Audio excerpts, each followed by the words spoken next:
آج میں نے اپنی طرف سے اپنی مدعیت میں ایک پٹیشن فائل کی ہے درخواست سپریم کورٹ میں فوجی عدالتوں کے قیام کے خلاف۔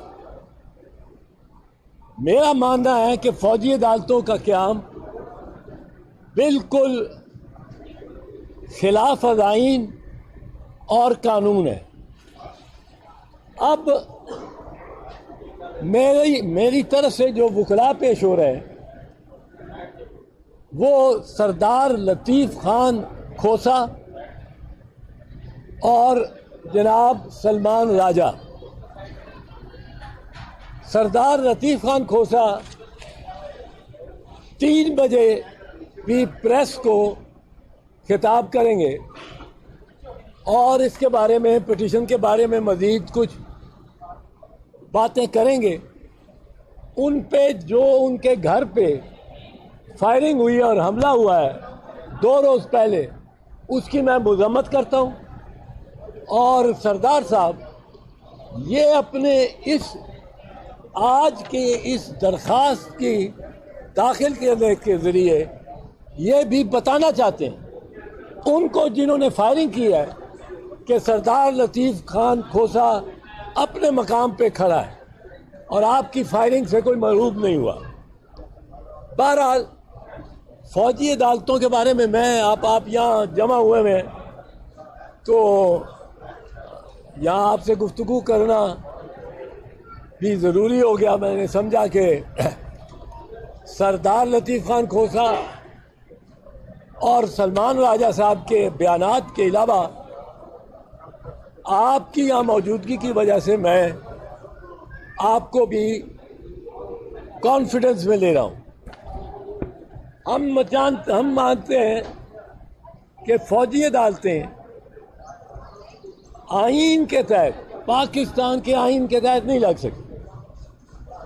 اس پہ ایک حتمی فیصلہ آیا تھا 1999 میں۔ 1999 میں سپریم کورٹ کے 9 ججز نے لیاقت حسین کے کیس میں یہ فیصلہ کیا کہ پاکستان میں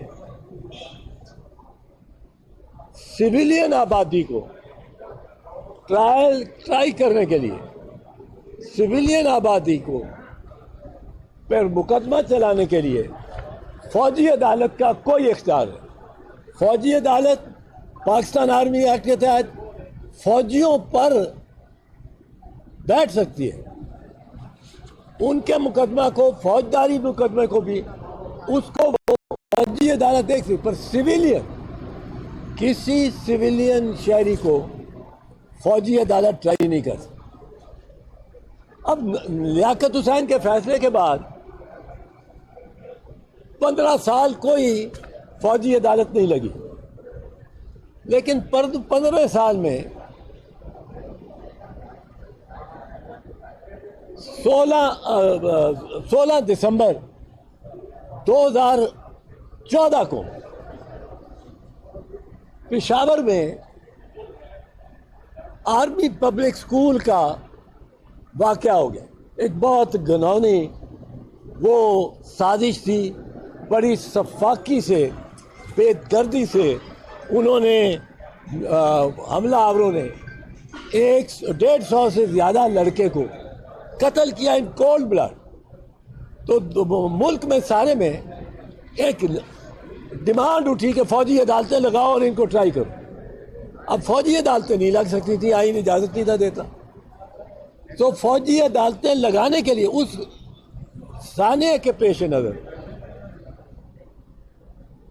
آئین میں 21ویں ترمیم کی گئی۔ 21ویں ترمیم نے آئین نے خود جگہ بنائی اور فوجی عدالتوں کو سپیس دے دی، اختیار دے دیا، جورسڈکشن دے دی کہ فوجی عدالتیں قائم کی جا سکیں۔ اب وہ آئینی ترمیم کی ضرورت تھی۔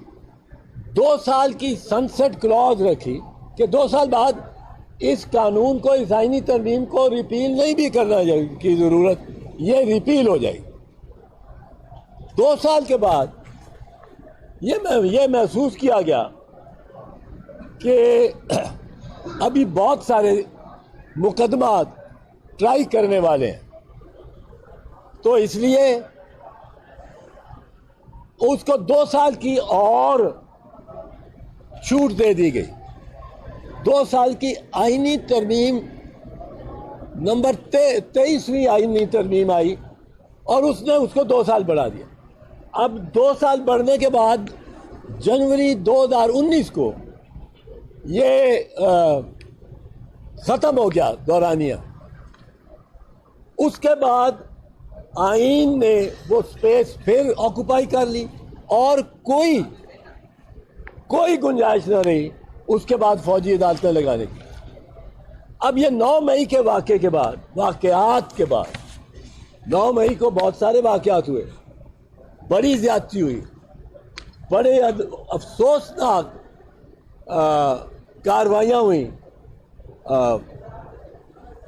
بڑی مذموم انداز سے فوجی املاک جو پاکستانی املاک ہے ان کو جلایا گیا, ان کو نظریاتش کیا گیا, توڑا سب کچھ. میں ان کی وکالت نہیں کرتا ہوں کہ انہوں نے ٹھیک کیا غلط کیا.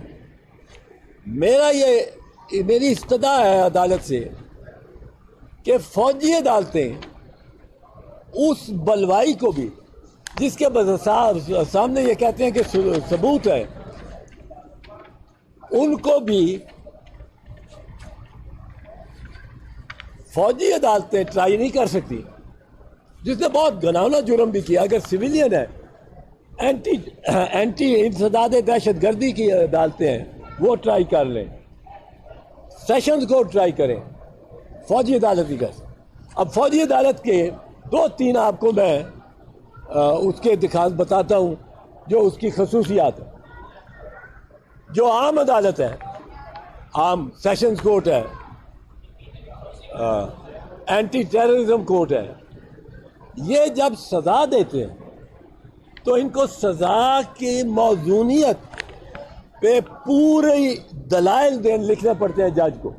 کیوں وہ سمجھتا ہے کہ یہ گلٹی ہے, کس گواہ نے کیا کہا کہ اس نے مورد الزام ٹھہرایا, کس دستاویز یا کس تصویر کے ذریعے میں کنونس ہوا کہ یہ وہاں تھا اور اس نے بلوے میں حصہ لیا. فوجی عدالت نے صرف ایک لفظ لکھنا ہے, گلٹی یا ناٹ گلٹی, کوئی دلائل نہیں دینے.